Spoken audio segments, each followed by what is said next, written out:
is investing in profit and losing us money. And for us, CalSTRS needs to divest from fossil fuels for financial as well as moral reasons. CTA needs to change its position and support CalSTRS divestment.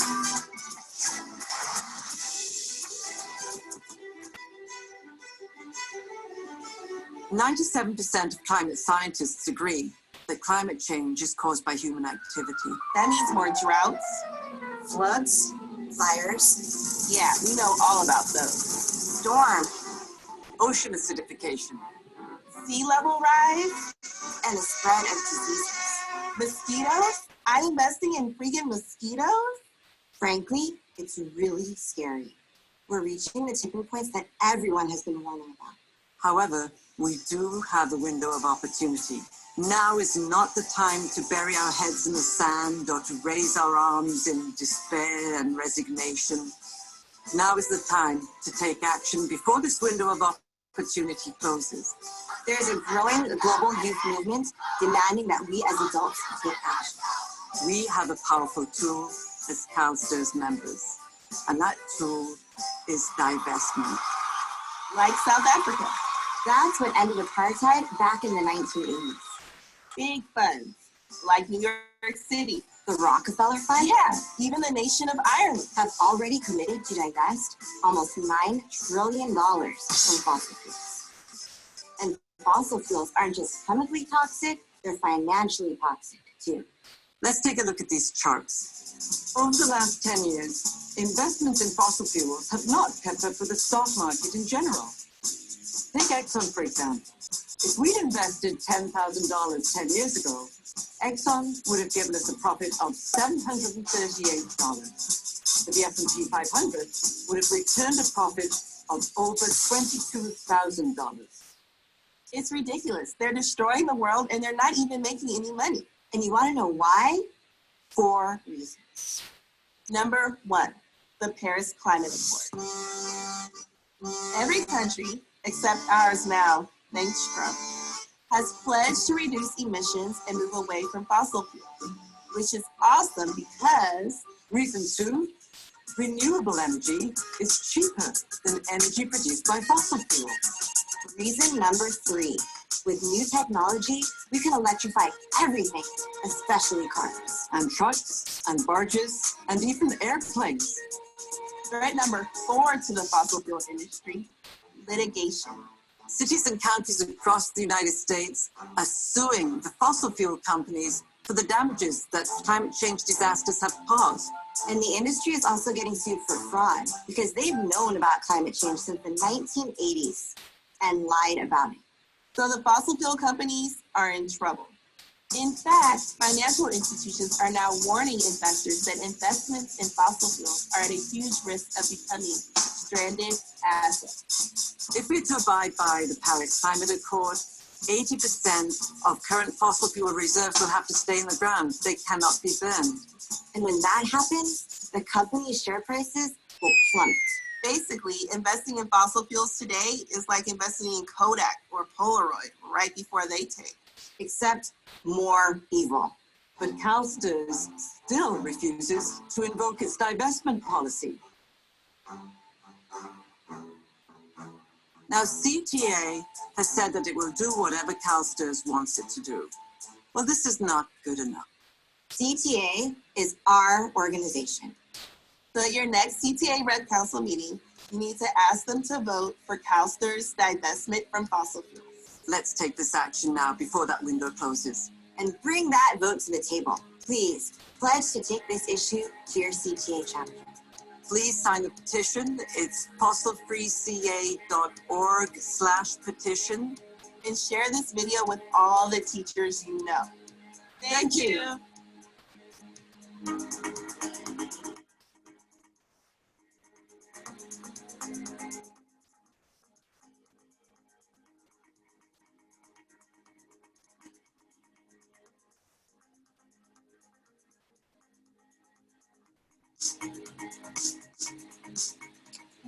Alrighty. So With that, I would like to turn the podium over to Iman Naseer.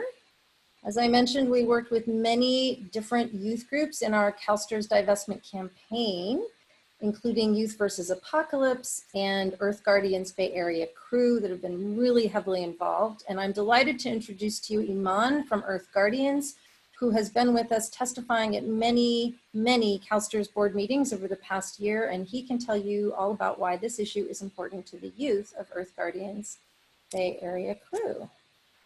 Thank you so much. I don't know if you can see there, yeah. So I'm just gonna start. Is that okay? Take it away, yep. Okay. Well, hello, my name is Iman and I'm 12 years old, and I am proud to be part of the Earth Guardians Bay Area crew. The reason I joined Earth Guardians is because I care about the planet we live on. I care about the animals who are being killed by poaching, rising temperatures, habitat loss, and so much more. About all the animals who live in the burning rainforests and on the melting ice. I care about the indigenous peoples whose lands are being burnt, cut down, and wasted. Because I care about the next generation who are going to have to fight for the basic birthright to live. For the earth who is falling into an abyss of climate chaos. This is why we need to divest from fossil fuels. For all the plants, animals, forests, oceans, and people on this world. This is why I'm here, because climate change is affecting the whole world. When climate change is irreversible, everyone and everything will be affected. Hundreds upon hundreds of animal and plant species will become extinct. More and more children will die from lung cancer and asthma, and all the beautiful and pristine landscapes of our earth will be gone and turned into cities or wastelands. Now, I've realized the main reason why adults do less climate action than kids. But this is only some adults, because people like my mom and Lena and many others are the reasons that I'm here today. But here's what I think the main reason that some adults do less action than kids. And that reason is lifetime. Most adults say their lifetime to be 20, 30, or even 40 years. But for us kids, 2100 is still in our lifetime. That's only 80 years away for us. So let's rise up and make climate change a thing of the past, because this is only the tip of the melting iceberg. Thank you.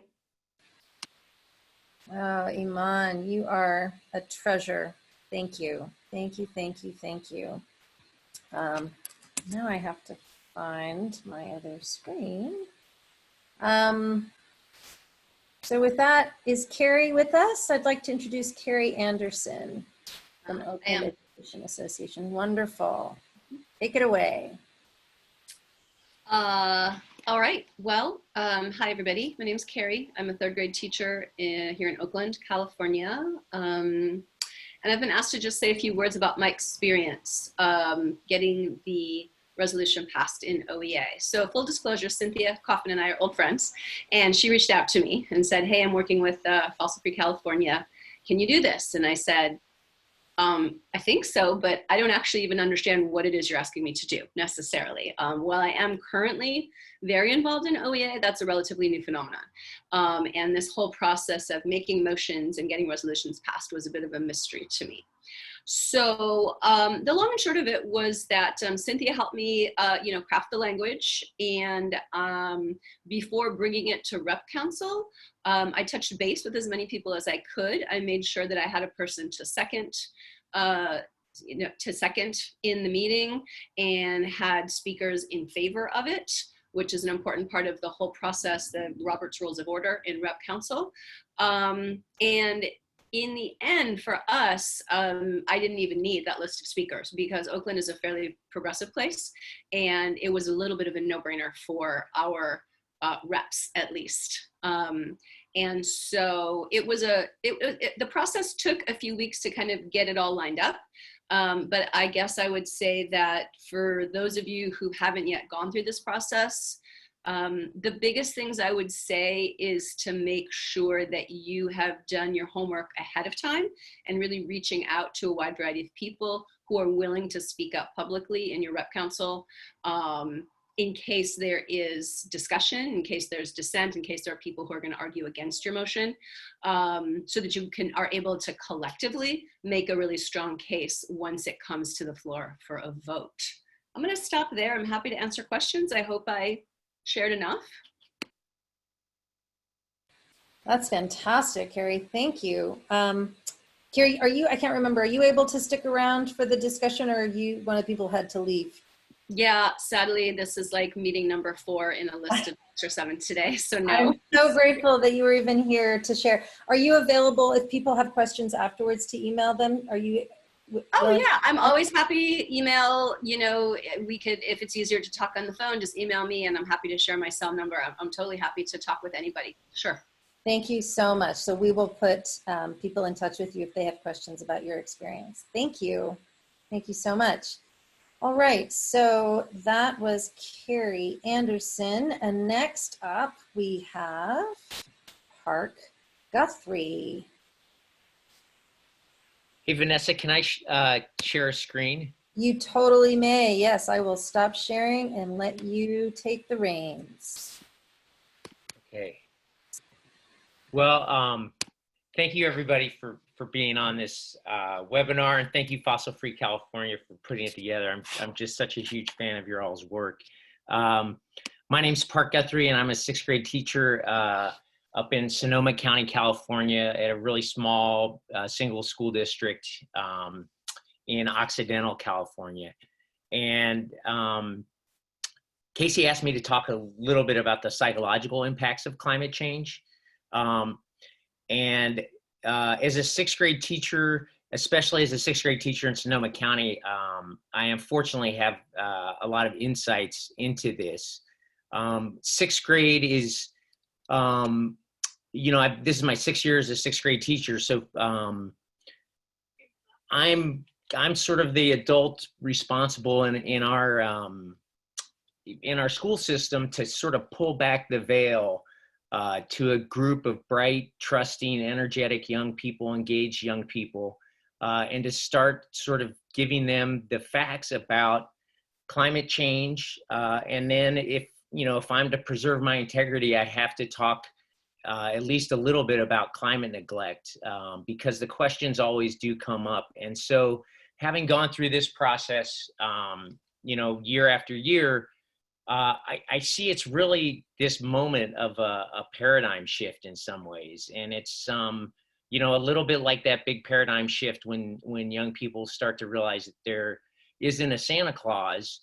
But unfortunately, in this case, it's a really dark reversal of that. So it's not that there's not a Santa Claus, but instead it's just that it's just hard for the information to sink in, because since the day that young people have walked in our schools, from the day they've entered kindergarten, we've told them explicitly, and we've embedded in our classrooms, if they're healthy learning communities, we've embedded values in these classrooms, values like work together to solve big problems, values like pick up after yourselves, values like speak up for justice and speak up for those who can't. Science is a useful tool for making sense of the world. Our nation can be a force for good. All of these values are embedded in our classrooms. And when the kids get to 6th grade and they start learning about climate change and climate neglect, there's a really painful cognitive dissonance that happens. So I believe this cognitive dissonance is actually a really sad and but important and tangible and hurtful part of the legacy of climate neglect. So it's kind of layered on top of the direct impacts from climate change. And unfortunately, more and more teachers, I'm sure many of you have sort of witnessed the impacts of climate disasters through your students. But, my school, for 3 years in a row, we've been pretty seriously impacted by climate-related disasters, including, most recently the Kincaid fire. And fortunately, none of my students' homes have been burned, but there's a profound sense of anxiety and psychological harm that these disasters create for our young people. And I just wanted to share the words of Dr. Lise Van Susteren. She's a psychiatrist on the East Coast and one of the co-founders of the Climate Psychiatry Alliance. And so she says, you know, she's a mandated reporter just like we are. And she says that climate neglect is child neglect. She can say without slightest hesitation that inaction on climate change is emotional abuse, and it's abuse from negligence and abandonment of our children.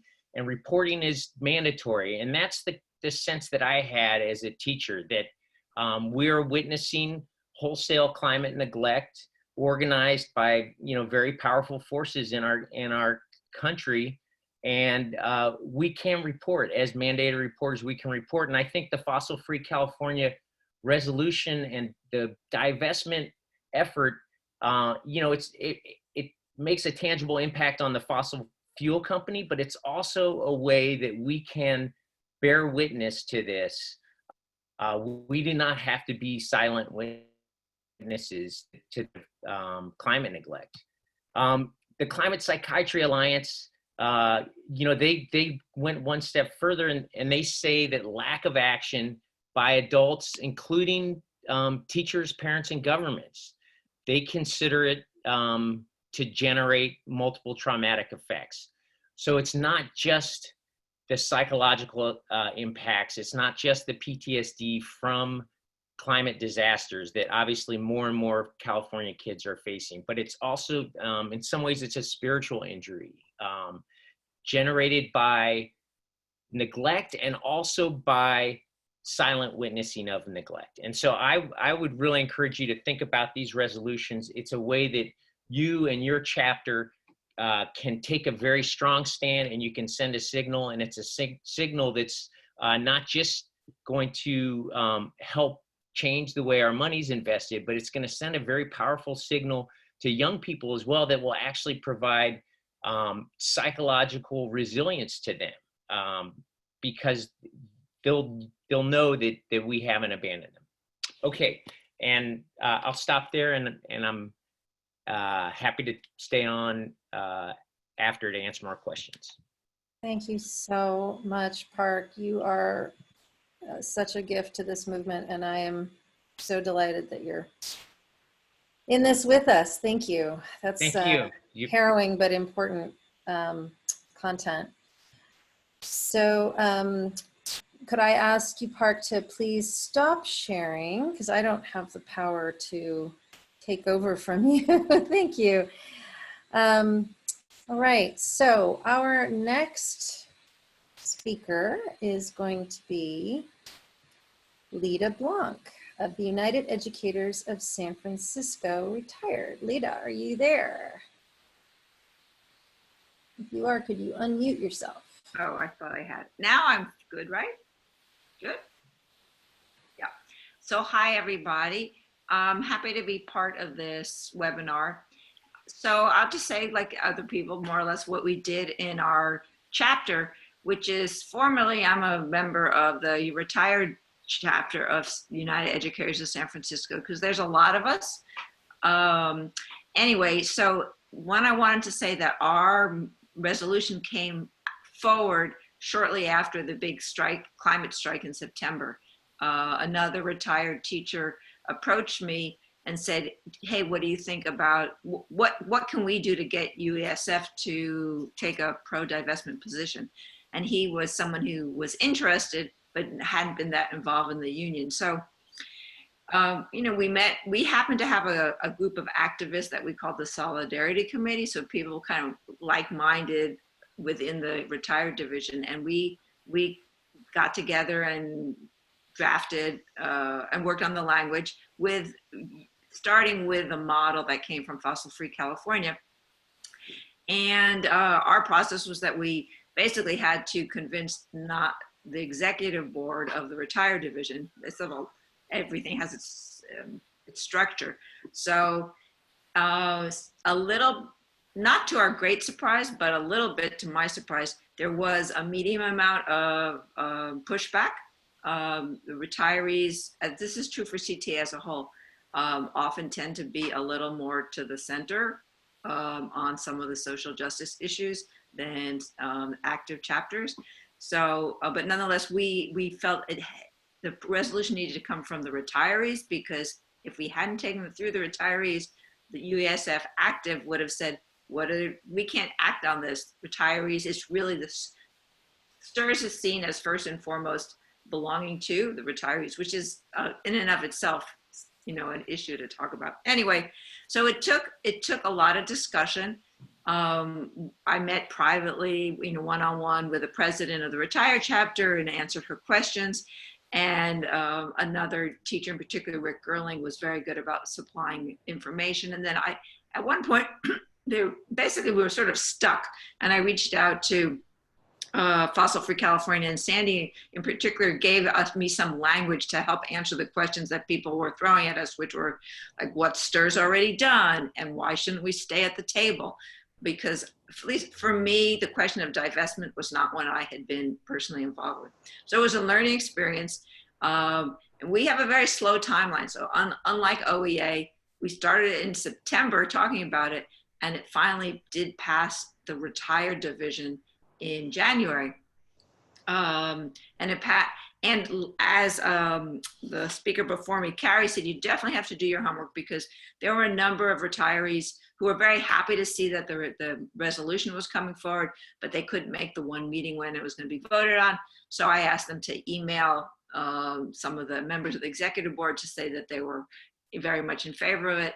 And we called or emailed as many people as we could to ask them to come to the meeting, which was important, because like any other group, if you have new people, new voices, then it gives your position more credibility. So we had a decent turnout, and the people there were a couple of retired members who themselves over the years had heard presentations, in particular from the people from the California Federation of Teachers, who were very much for staying at the table, like we're for taking action to protect the climate, but were publicly had supported very emphatically basically staying at the table at CalSTRS. And so there was a range of opinions about the position, like divest now. But anyway, the discussion was had, and the day of the meeting, the resolution actually carried out as it was originally written. We were prepared for it to be watered down a little bit to get it to pass, but it didn't get watered down from our point of view. Then it's the next step. None of this is very sexy, but it still seemed important. It is important, because was to bring the resolution to UASF proper. UASF, along with UTLA, are the two biggest unions in the CTA. UASF has 6,000 members, and so within CTA has a strong voice. So it went to the UASF executive board and passed there without any controversy. And then, for reasons I don't quite understand, that was in February. At the end of February, it had to go before our assembly meeting. That's the final step. And there wasn't a quorum that day. So it got tabled, which is unfortunate. And then COVID hit. So nonetheless, STRS USF retires officially on record for having taken a pro-divestment position. And I'm pretty sure that in the fall, when the USF active chapter reconvenes, it will dust it off and pass it, because it will pass. It has the local support. It just, like many other things, it was put on the back burner. So we'll do what we can to support that. And I do think it's important in CTA to have a number of different unions coming forward with these resolutions, because some people have said, well, COVID, maybe it doesn't seem so within the pandemic, so who cares if, what happened to climate change? But then other people said, this is a walk in the park. what the things we've experienced in the last 3 months from the point of view of restrictions on our daily activities and health risks are really a walk in the park compared to the dangers posed by climate change. I think that's a good point. And I think this webinar is a good next step. And I look forward to hearing from other people to see what else could be done. Thank you so much, Lita. And can you, and I apologize, I haven't been the one to be coordinating with all of you. So, and I don't remember, are you able to stay on for the discussions, or are you one of the people that has other obligations? I can stay. Awesome. Okay, Yeah. Wonderful, wonderful. So everybody will have a chance to ask Lita some more questions. And I just wanted to mention 2 things that you spoke about, Lita. One is that retirees are their priority, and that is very true. We have found that to be very true, that, like, for instance, Diana and I were at the Irvine CTA Equity and Social Justice Conference down in Irvine in February, right before COVID hit. And the several board members and senior staff from CalSTRS were there to speak to the retirees who were there the day before. And they literally left hours before the social justice conference started in the same hotel. Like, they didn't even stick around for the dinner to say hello. And it was really clear to us how, where their priorities lie. And so there's a lot of power in the retirees' voices, which is frankly unfair, because it's the younger teachers that are going to bear the significant brunt. To Iman's point about, 2050 doesn't look that far away if you're a 25-year-old teacher just starting out. And also, when you mentioned the number of chapters we add, the reason we're doing this, I should have said this at the beginning, the reason we're doing this webinar is that we have a goal of getting this year 20 chapters to pass similar resolutions. We're about halfway there, and we are quite certain that there's enough support. So this is why we're trying to get as much of these resources out there as possible. So with that, let me share my screen again. And our next speaker is not Marcy, because she was unavailable. So my next speaker is Diana Curiel. Diana is going to talk to us about what are the steps to getting a resolution.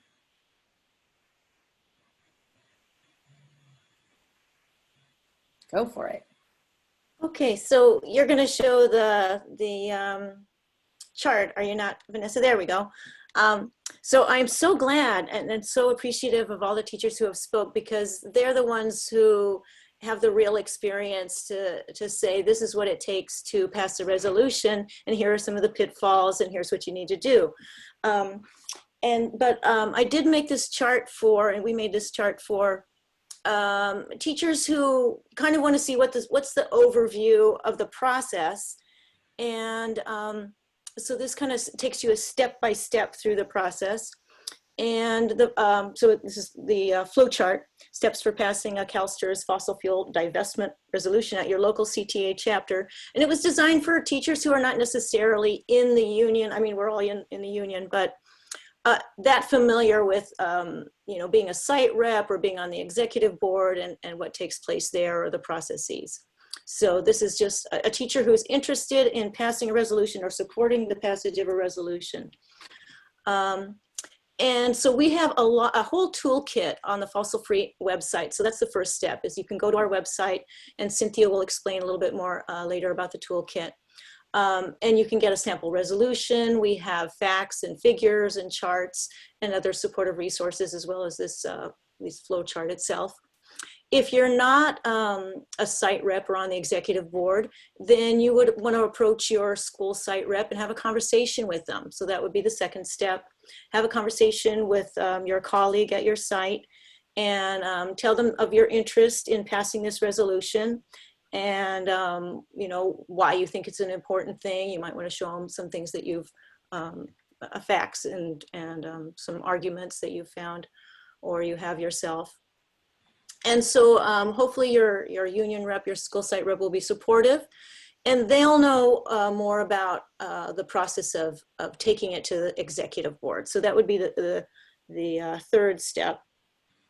Once you have on board your site rep, they would know who to approach, who to get support from, either other site reps at other sites, or executive board members themselves. And so your site rep could help you bring that resolution to the local executive board, all your supporting documents, your facts, help you find other people who might support you to speak to that. So let's say you've done that and your executive board likes the resolution, supports the resolution, votes on it and says yes. Then the next step would be the executive board would bring it to your representative assembly, which is all the site reps for the whole school-wide, the whole school district. And then that's where several teachers, Lita and Park and Carrie were all talking about having your backup, having your support. So there'll be a discussion there, and you want to make sure that enough people there are prepared to argue for your resolution. So once you have that, once they pass it, then we'd really love, this is the next step, step 5, we'd really love it if you would send copies not only to Fossil Free California, but also to CTA. And you'll find on our sample resolution, in our toolkit, you'll find the addresses for sending those resolutions. And then our kind of final strategy would be that it would be twofold. We'd like to take multiple chapter resolutions and find somebody who's in the CTA State Council to take that to CTA State Council and at some point enact a statewide resolution. We would also take those individual chapter resolutions to CalSTRS. We do a lot of advocating at CalSTRS itself up in Sacramento, and use that to support our arguments there. And then hopefully CalSTRS will divest. It's been 6 years, I think. Fossil Fuel California has been working on this. We're hoping this is the year that that CalSTRS will make the right choice. Thank you, Diana. Yes, that is in fact what we are. That's what this is all about. So thank you for walking us through that. So next up, we have Eric Swabek of the United Teachers of Richmond, who, and I will say the previous teachers who have spoken have gone all the way around to step 4, I can't remember 4 or 5, but Eric has gone all the way to the state level, and he's going to share with us about what that looks like. Take it away, Eric. Yeah, hi. My name is Eric Swabek.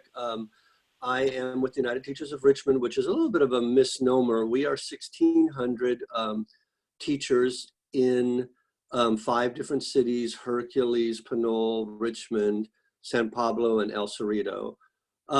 And yeah, it is true that we had taken an initiative on this in March of 2019. A member by the name of Diane Maddox, who is also on this call, was very passionate about this issue. And since I am a state council delegate, meaning that, you know, CTA represents most of the locals in California, and we have a state council 4 times a year in Los Angeles. There are about 600, 700 delegates. Each delegate represents about 450, my numbers may not be exactly right, 450 members. So for instance, UTR has 4 state delegates, and we go down to LA, and you know, it's a Robert's rules with 600 people. I'm going to go back just a little bit.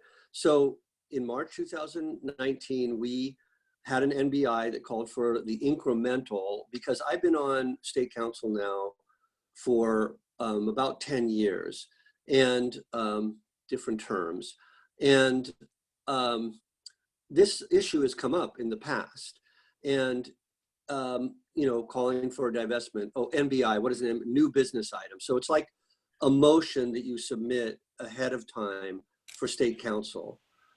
At any rate, yeah, I need to watch the alphabet soup if you go to one of these CTA.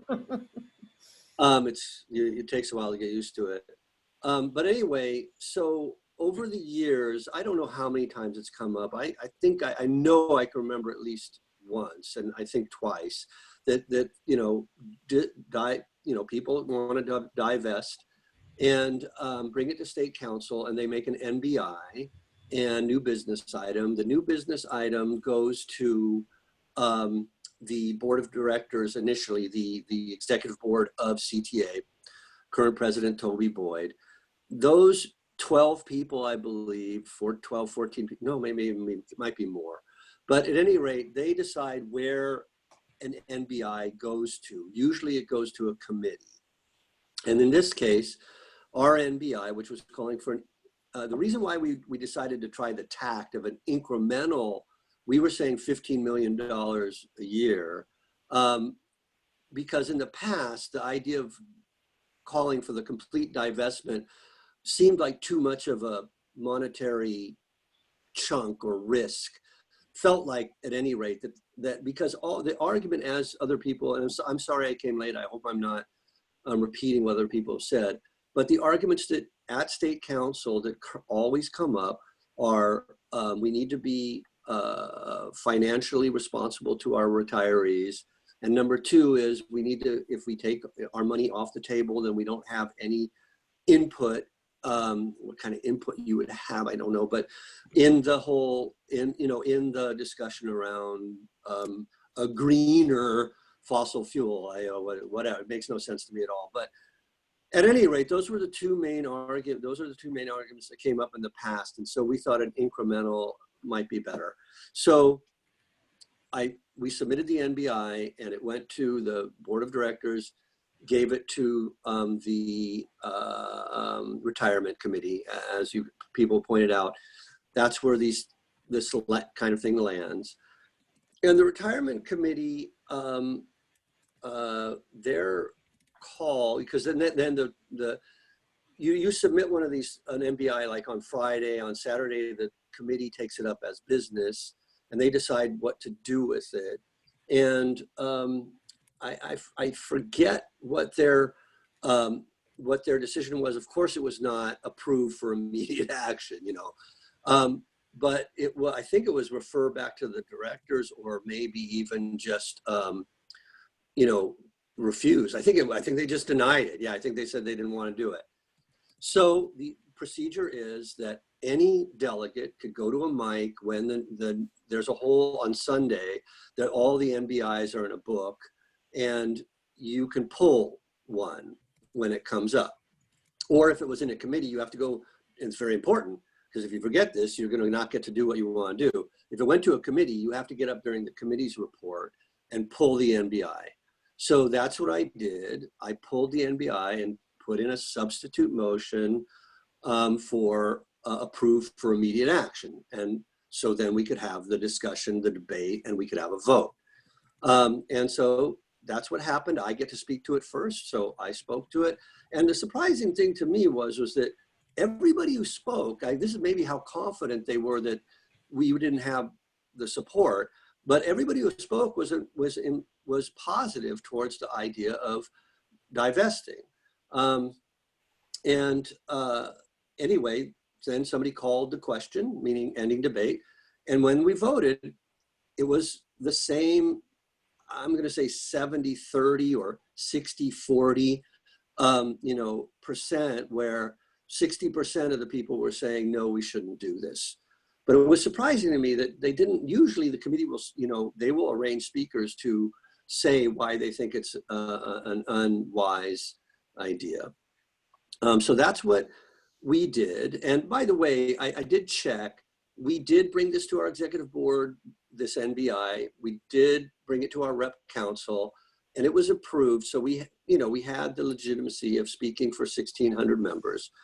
Additionally, now that I just want to let you know that since we did that all, but nevertheless, we're going to go ahead with anyway and take one of the templates that is provided in the toolkit. It already has been presented to the executive board, and they agreed to bring it to what we call it rep council. Some people call it General Assembly, but it's going to be brought to them as an informational piece at this point tomorrow on Wednesday. And then at the beginning of the school year, we'll take it up as business. And I predict, because I believe this NBI was supported unanimously, it will fly right through rep council. So that's where we're at. Fantastic. Thank you, Eric, for all of that tireless slogging through the alphabet soup and the bureaucracy and the nonsensical voting, and thank you for sticking with it. That is huge. We applaud you. All right, let me see if I can share my screen again. Here we go. And all right, so now you get rewarded for hearing all of that hard data. Now I'm just going to give you some fun animation. This is a video produced by Emily Fraser, and it's amazing. It's using art and voices from the Youth of Earth Guardians Bay Area crew, and it dives a little deeper, and actually some children are about to answer many of your very astute questions about divestment. Here we go. It'll give me a moment to get it in the right place. Stand by, please. All right, I'm sharing the wrong screen. Stand by. Share. Here we go.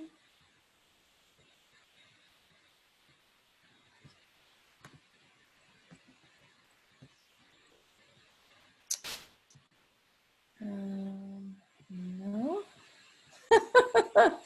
Bear with me, everybody. Here we go. Can you see?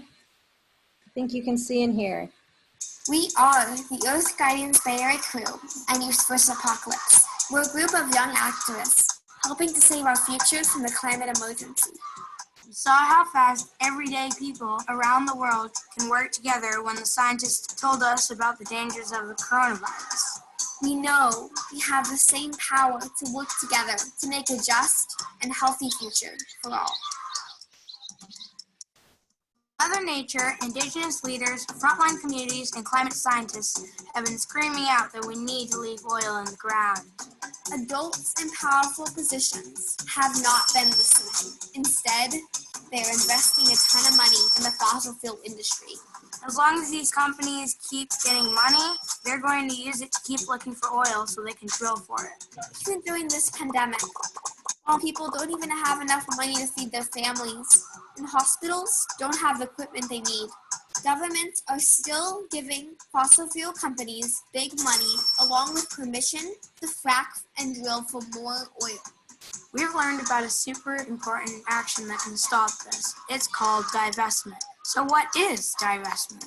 It's when a person or organization takes money out of certain types of banks, companies, and funds. Divestment can take power away from the industries that are causing really big harm. Divestment frees up money to be invested in solutions, like green jobs. Now be careful. Some adults say that by investing in these companies, you will own a portion of them and have a say that can get them to change their ways. It's called the engagement strategy. Engagement only works when you're trying to make smaller changes within a company, not when you need to change everything about that company.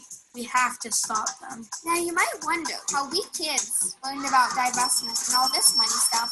In California, we found out that most of our teachers have no idea that more than $6 billion of their retirement money is being invested in fossil fuel companies right now. The organization that decides where to invest our teachers' money is called CalSTRS. Once we found out, we decided to miss school so we could go to every one of their board meetings until they divest. Youth and teachers fill up the boardroom and give powerful testimony, but they censor the youth and say that we are too young to be included in their public record. We keep trying to talk with them, but they say they want to engage with the fossil fuel companies. Those board members don't have to live with the consequences like we will. So we have been staging different disruptions to let them know that they must divest. We did a die-in just outside their headquarters. We danced in the middle of their meeting. We got media attention by covering ourselves in fake oil. But still, they say no to divesting. It's extremely weird because over the last 10 years, fossil fuel companies have actually been losing money. Our teachers would have been making more money if CalSTRS wasn't invested in destruction. So we got more students to tell their teachers, When those teachers find out, they are really upset and join us in demanding CalSTRS divest. As the world turns to renewable sources, fossil fuel investments are going to be worth less and less. But the fossil fuel companies are really good at pretending like they will be part of the solution, even though they're screwing everything up. This is called greenwashing. Like when a fossil fuel company says they are working really hard on creating sustainable energy solutions like developing more wind turbines and solar panels, even if only 1% of their money is being used to do it. Also, lots of other adults don't know that their money is supporting fossil fuels too. In places like banks, universities, entire cities, places of worship, the list goes on and on. We need your help letting them know. This wasn't what we wanted to do with our childhood, but the grown-ups have given us no choice. Together we can do this. Will you join us? Start by asking adults in your life if they know if their investments and banks are fossil-free. Visit our website to learn how you can demand divestment and get people around you organized. We're here to help each other.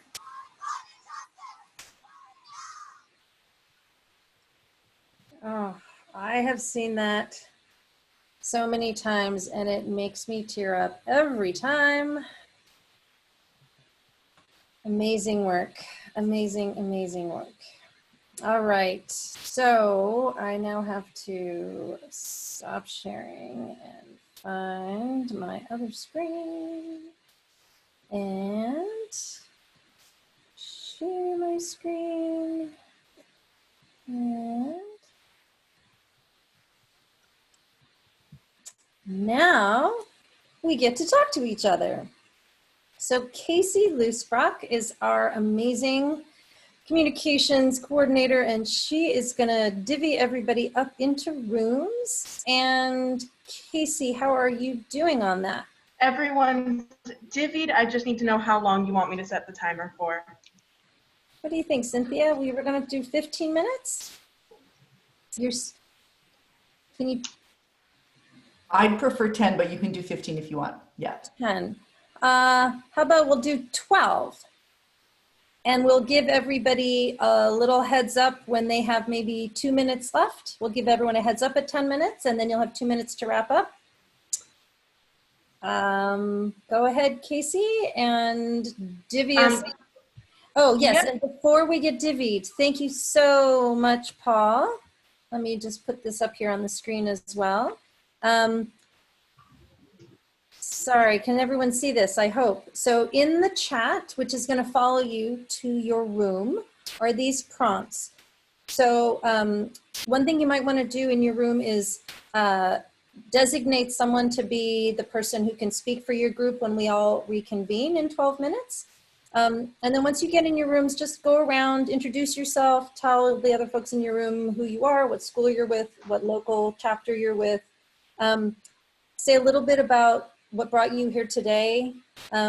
Sometimes you can say, you know, why you came and also what you had to leave behind in order to be here, because we do recognize how super busy you guys all are, and it's important to sometimes be able to put that aside to really engage. So feel free to add that. And then what kind of support do you need to pass a resolution in your chapter? And do you want a strategy buddy or coach? Because that's one, in addition to the toolkit that Cynthia is going to walk you through after the discussion, we're also going to offer to hook you up with mentors if that's useful. So be thinking about whether or not that would be useful to you. All right, I think. All right, I will be putting you all into rooms now. So when you get the prompt at the bottom saying join room, please click that. Alrighty, and they're open.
All right, let's just wait for everyone to get back.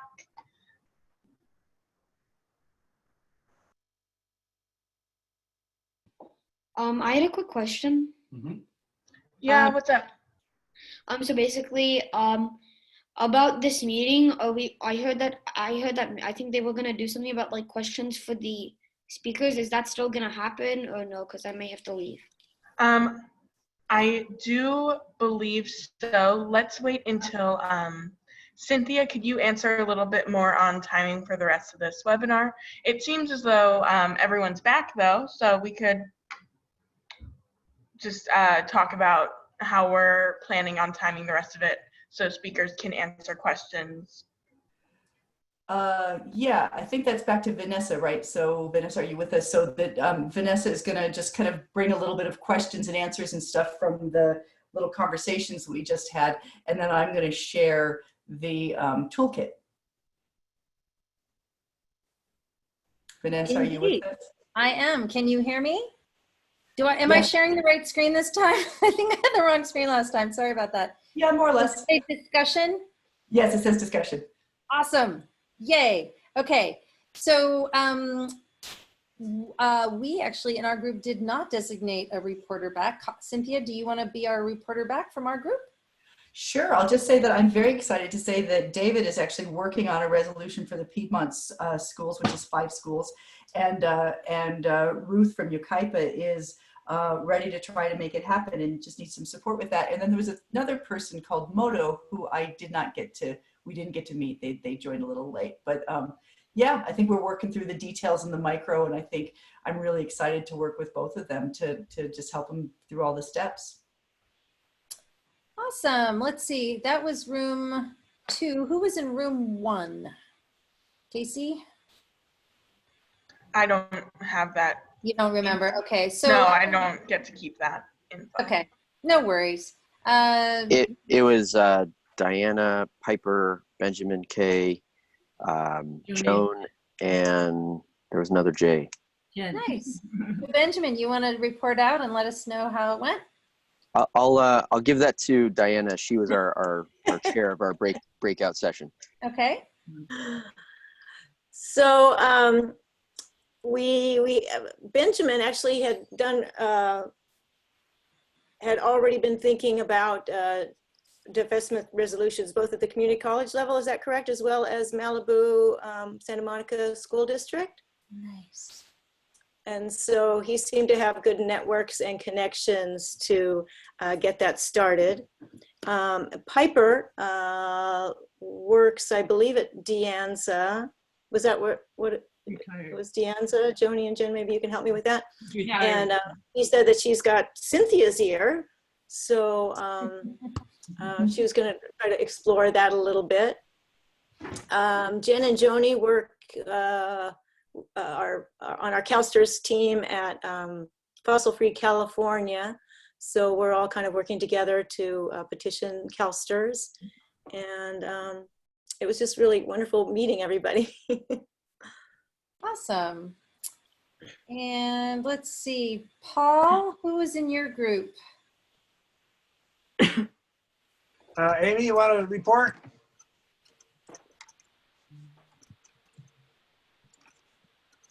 Uh-oh.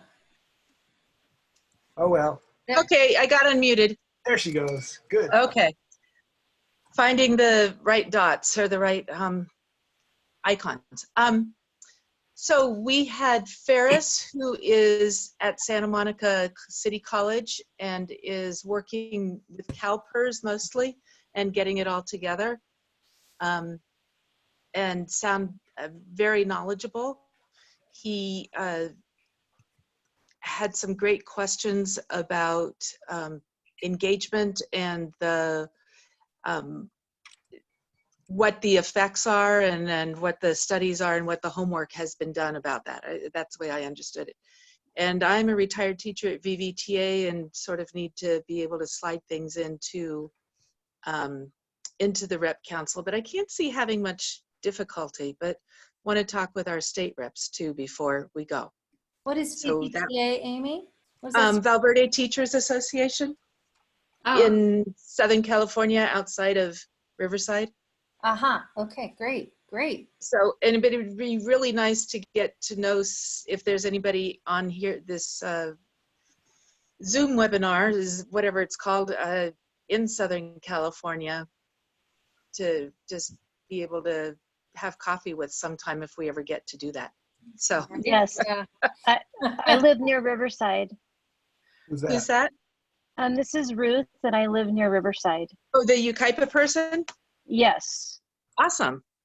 Yes. We will get in contact with each other. Yes. Thank Feel free to use the chat if you'd like to. You can communicate with each other privately, or we can also help facilitate. Just let us know what you prefer. Okay. Ruth, what's your last name? Sotomayor.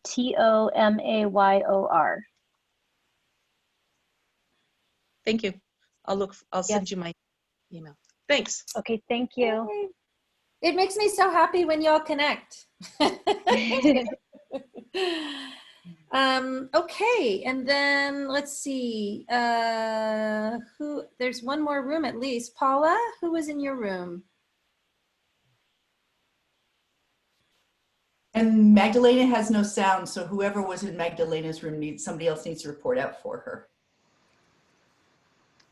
Paula, you're muted. There we go. Yeah, so it was Eric who had to leave the call. Two people who had to leave the call, unfortunately. Magdalena and Rena, and me, and Linda, who is in UTLA, and Eric. Linda observed that UTLA has already passed a resolution, which is great.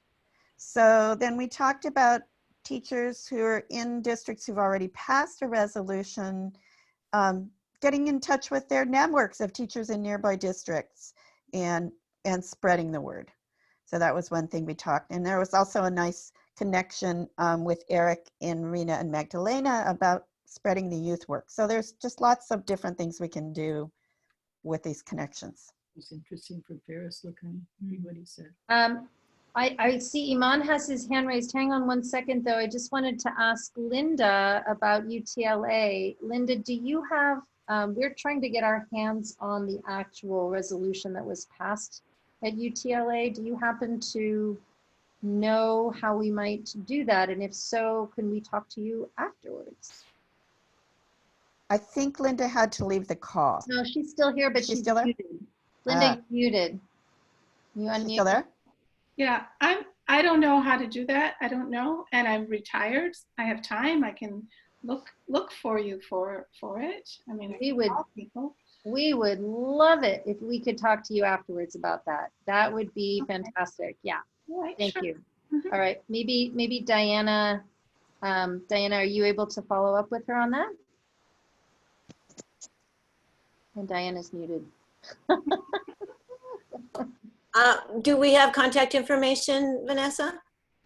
I think actually, you know what, if you wouldn't mind, if you could do a private chat to me, and send me your contact information, Linda, and then we'll be sure that Diana can get in touch with you.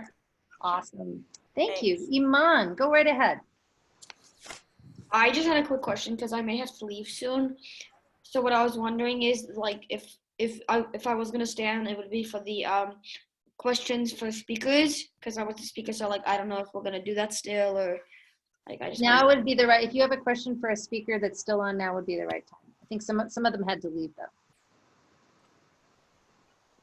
No, go ahead. If you have a question, go ahead and ask it. No, Iman is offering that if somebody has a question for him. Oh, if someone has a question for you. Does anyone have a question for Iman? I just wanted to say how impressed I am, Iman, with all of your work, and I wish you were coming to Santa Monica High School so you could be on Team Marine. But what an inspiring individual you are, and you have a very bright future ahead of you. So thank you for all that you've done and will continue to do. Thank you so much. Iman, I had a question, if that's okay. Yeah, what's the question? Well, I just was wondering, how did you get involved? What was what instigated it, and how did you get your group organized? I'm not, so I didn't really get my group organized. It was more like my friend Magdalena who had to leave the call. But basically, I think there's a lot of reasons and factors that played into why I joined Earth Guardians. Some of them being the fact that like from the beginning, I've always loved animals and nature. So, just like, and another thing is that I had asthma. I've had asthma and stuff. So, like that plays into it too. And yeah, it's a lot of things that kind of played into why I chose it, but those are like 2 or 3 of the main reasons. I'm just mindful of the time, and Iman is so amazing that we could all listen to him for the next 30 minutes and learn a lot.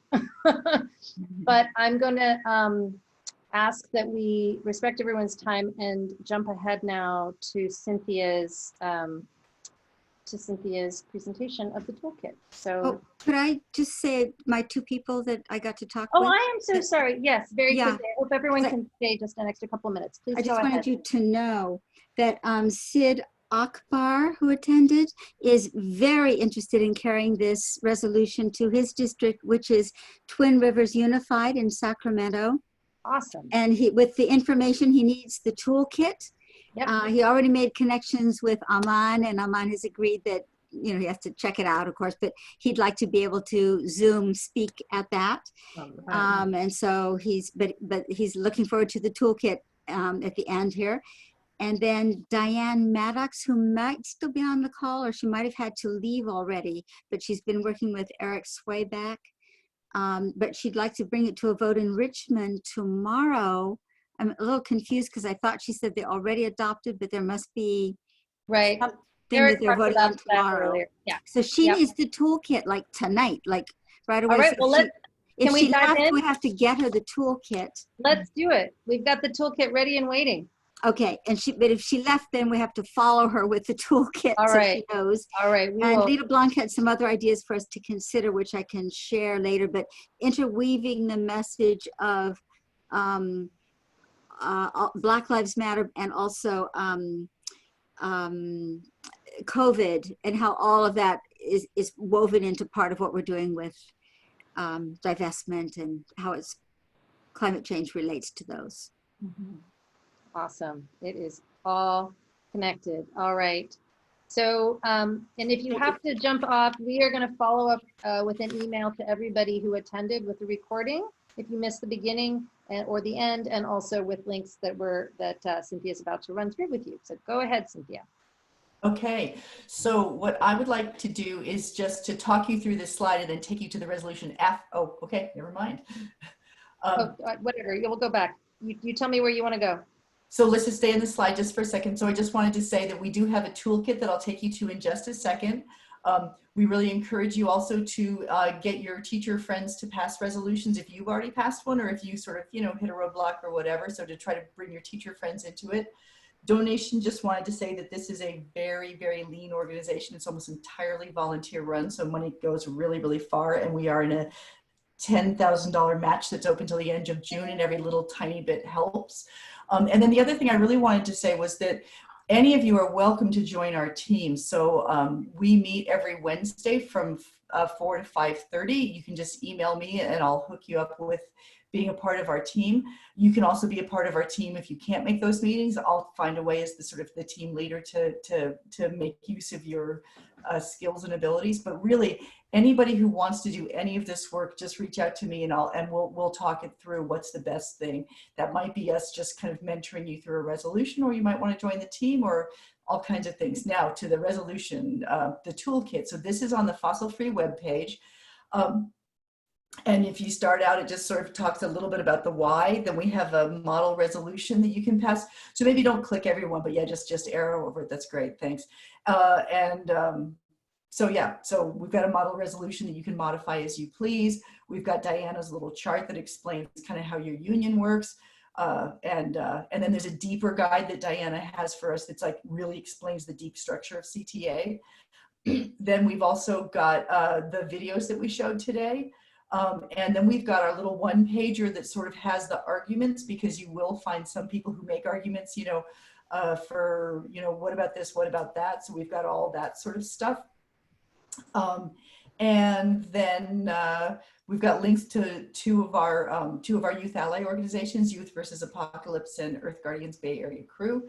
And then Fossil Free California has a ton, like if somebody wants to get really wonky and technical and finance oriented with you, we can go toe to toe with that. We've got tons of information. I don't think you need to do that. I think that what's included in these basic informations is really what you need. But you may need some deeper materials, and we got all that too. So that's my set of resources. The recording from this webinar will be on this page once it's a thing.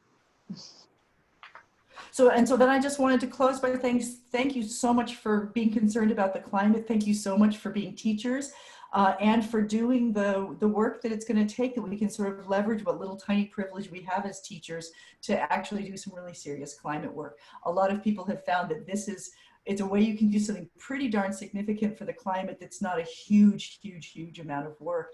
And we do really want, once we get our 20 resolutions from CTA, we then want to, continue that work Eric was talking about trying to get a statewide resolution and, just bringing that to CalSTRS every time we can, say, your constituents are saying you need to do this, so you need to do this. So anyhow, just super big gratitude for all of you for the work that you're doing. And yeah, thanks for joining us. Thank you so much, everyone. I'm going to stay on for a couple of minutes. If anybody has specific questions for us, I'm happy to answer them, but otherwise enjoy your evening. Thank you so much for joining us. We will follow up with an email. We'll include the link to this, and we encourage you to share it with your friends in your chapters and in others. Good night. Thank you. Thank you. Thank you. Bye. Thank you all. Bye. Thank you. Vanessa, I have a question for you. Yes, sir. Who's that? Benjamin? Hi. Yeah. Hi, Vanessa. How are you doing? All right. How are you? I'm on summer, but the activist in me is always TikToking. So, yeah. So, yeah. Thank you for putting this on, and it's of great value. I am a bit of a strategist, so I'm just kind of just trying to understand. All right, we get these 20 CTA branches to kind of adopt resolutions, and obviously, those are resolutions, but it doesn't seem to me that there's any divestment until the state moves on this, or am I wrong on that? No, it's the board itself has the power. In fact, only the board has the power to vote to divest, to direct their staff to divest. So the real, similar to the UC regents that just completed their divestment, they have, the regents can make a decision and direct the CIO, and then the CIO implements it. It's the same at the state level. And even if the state passes a law, like the state did pass a law, 2 laws actually affecting the pension funds. One that said they had to divest of coal companies, SB 185, but it was only coal companies that derived over 50% of their profit from thermal coal. And so it was a giant loophole. So if 49% of your company was thermal coal, they could still keep investing, and they have. Similarly, there's another bill that we helped get passed a couple of years ago that said that they had to at least report on their climate-related financial risk. So they're doing that. But they will always argue that actually they don't, they are a plenary body, and the board is the one that ultimately makes the decision. Okay. I don't know the specific language of these resolutions. However, I think it's works a little bit like how we got the plastic bag ban in California, which is if we get enough branches to independently adopt resolutions, I guess that provides leverage for getting the board to get on board, so to speak. Yes. Is that correct? That's right. And it Okay. really provides cover for the board. The board is under immense pressure, especially now with all of the losses in the financial world and the stock market. They're under immense pressure to produce more returns. And so they're, and you would think, well, they're losing money on fossil fuels, why aren't they getting out? But they're kind of paralyzed with fear. And so what we're asking them to do seems like a no-brainer, but from a financial person perspective, it's actually kind of radical to divest from an entire sector, because in our lived experience, there's never been an entire sector that completely imploded the way the fossil fuel industry has. And obviously we would love an all-out divestment, but it appears from what Eric was saying earlier that the incremental divestment would be the more agreeable pathway. But I'm curious what you and Cynthia are interested in pursuing. You know, I actually don't think that incrementalism, it's like once they make the statement of divestment, they've already done what they need to do. Do you know what I mean? So I actually don't think that an incremental divestment is any easier for them. They just don't want to make any statements about what they're doing. And just so you know too, Benjamin, we've got a sort of a strategy that has a whole bunch of different pieces to it, and this CTA resolutions are one piece, right? You know, CFT has already come out in favor of divestment. I'm working on FAC, which is a community college network. We're working on board members. We do have one board member who said she's in favor of divestment. So it's kind of all these different pieces to put pressure to hopefully get them to divest. But I actually think the full, clean divest from fossil fuels is the clearest and most productive ask. And the divestment movement began, like if you go back to 2013 with the Do the Math tour and the call from Bill McKibben for divestment, the early calls were for sort of an incremental approach, like over 5 years, right? That was in 2013. It's 2020. We now only have 10 years left to make dramatic, radical change. And none of the companies that everyone's been pressuring with engagement for the last 7 years have done anything anywhere near commensurate with the challenge in terms of the fossil fuel companies. They engaged with some others, they engaged with some utilities, they engaged with some banks. And there's an argument there that's like engagement with those, you know, we still need banks, unfortunately, right? So at least we can be pressuring the banks to shift their investment. But to, like the kids were saying, pressuring them to like radically transform, you know, maybe if 7 years ago, if they had started and actually taken it seriously, but they haven't, and that's why they're being sued, right? Like there's just reason after reason after reason for them, for us to not trust them, and the time is sort of up. And Cynthia's absolutely right. The hardest thing is just getting them to talk about it. They won't even talk about it. Yeah. Sorry, Lita has a question. Let me bump it to her. Yeah. Great. Or a comment. Yeah, go ahead, Lita.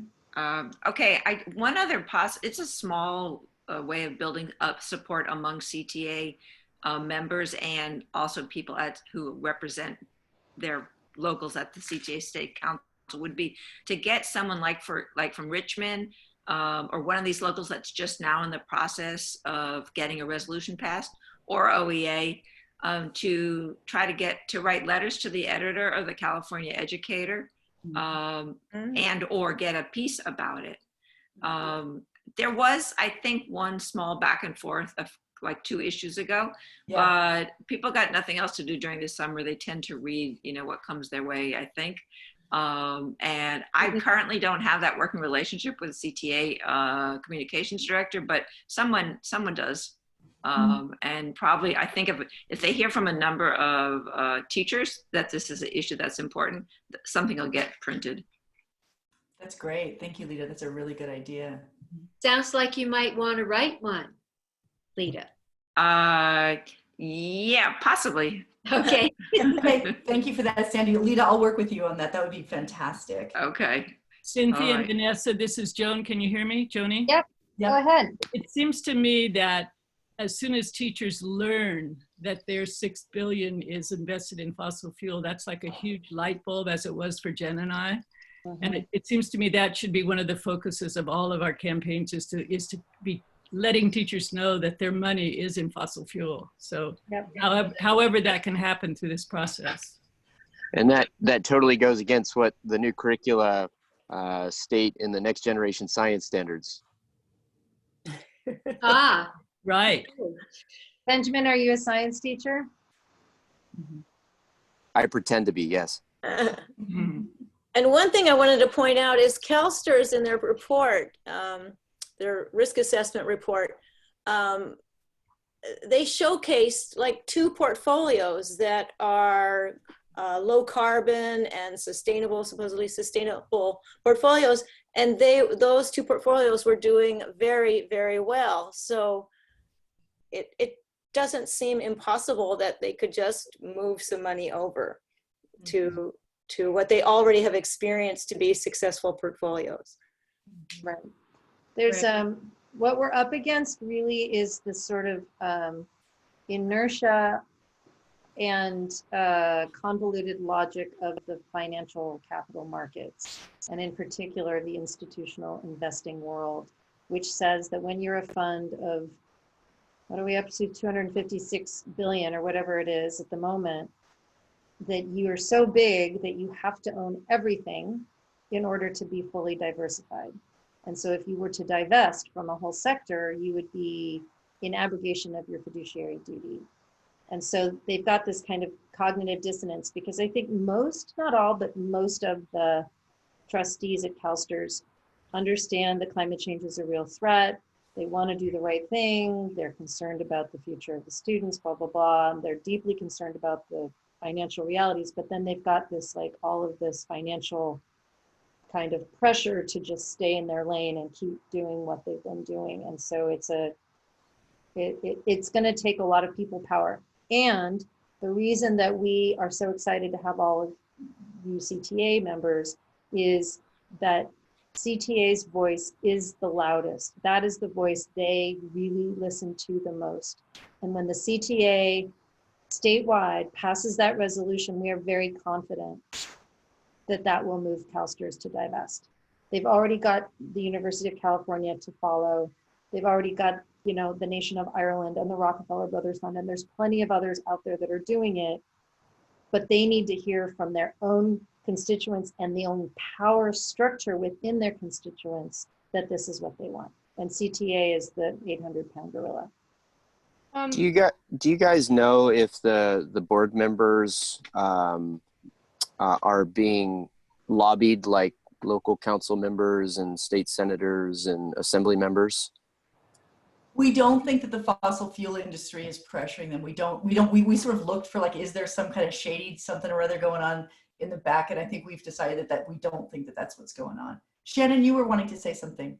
Yeah, well, I read Jeremy Rifkin's Green New Deal, and that's why I got on this call, because I'm like, oh my God, when I first invested in CalSTRS, like, I had to choose, and I asked my union president, is there a socially responsible investment? And there wasn't. There's just target retirement dates. My husband, you know, he worked for the county. He just retired. He's in CalPERS, and we did choose socially responsible investment, and it was tanking pretty horribly for a while. But anyway, I want to help with his union, CalPERS, and I definitely will do it. I'm the treasurer of our local. I'm in Windsor, but we're not big. You know, we've only got 250 people. But you know, I'm totally on board. I'll write a letter to the CTA newsletter. You know, this is where it's at, and I've got a student group that's been really working hard. We're trying to pass the climate resolution for our district. I could share that with you. And we could add divestment as part. I mean, that, you know, like, that is, I'm totally all in. And I'm sorry, I was on a first aid class all day, and so I had to take a walk. So I was on my phone the whole time and walking.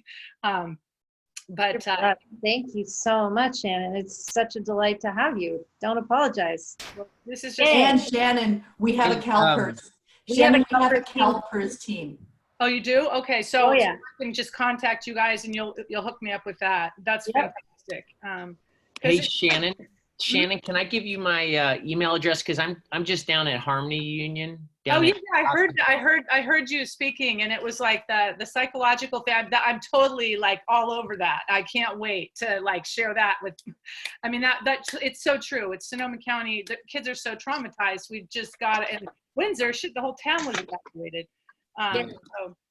And Park is your man. He's got, like, all kinds of resources for you. Fantastic. And another resolution too for your school board. And, should I put it in the chat? We're in the same Redwood Regional, and I've been asking them to do stuff for a while. But if we could get two of the locals in our region, I'll bet we could get a regional one. Absolutely. I'll give you my, I'm just putting in the everyone chat. Is that okay? Or what should I do? Yeah, that's fine. Yeah, that's great. Better than what they did. To get people talking about. Hey, Vanessa, can you unshare your screen? Oh, am I still sharing? I'm sorry. Question, everybody. Has LAUSD done any work on this? Surely they have. Yeah, so UTLA. UTLA passed a resolution, so that's huge, yeah. Okay, yeah, okay, thanks, thanks. Benjamin, I'm wondering, what do you think we can learn from your successful campaign with the plastic bags? What kind of guides or possible steps that you see that we haven't looked at yet? Well, I really like those videos that those kids, can you hear me? Let me see, am I on? Yeah. Okay, yeah. I really like the videos, and I think leveraging student testimony and letting them speak, especially to recalcitrant groups like the retirees that are showing some resistance. Mm-hmm. If it's the retirees that are a good leveraging tool, then we need them on board. So it's really about, I mean, you guys have it. I've been in a lot of campaigns over the years, and it's really about trying to get as many different voices all on the same page, and you guys are doing a great job. This is getting the different branches moving forward, but leveraging student voices and campaigns, hearts and minds campaigns, obviously, are really important to getting the individual chapters that you guys were talking about to get to that. And hopefully, though, adopting these resolutions will manifest in something that is meaningful toward persuading the board members at the state level. One thing that I would suggest to everybody here, though, is that the points to really leverage right now, the big talking points, are going to be in the social justice, environmental justice angles, because those are hot topics right now. So whether it's students or teachers that are getting their CTA union reps to bring this to the executive boards of the local CTA chapters, or students who are doing it, you need to kind of, because there are a lot of school districts like ours that have adopted resolutions regarding integration of social environmental justice issues. Okay, and there's now the new generation science standards, which is all about climate action and reducing, staving off the worst effects of climate change through the decreased use of fossil fuels. So it's kind of like, go the curricular angle, go like the social justice, environmental racism angle, do all that you can, every angle. And it's really what we call it surround sound. You need the economic arguments, which you guys have. You need the kind of curricular arguments, which we now have. This is a slam dunk. It's just a matter of when this is going to happen. So right. Yeah. And the sooner the better.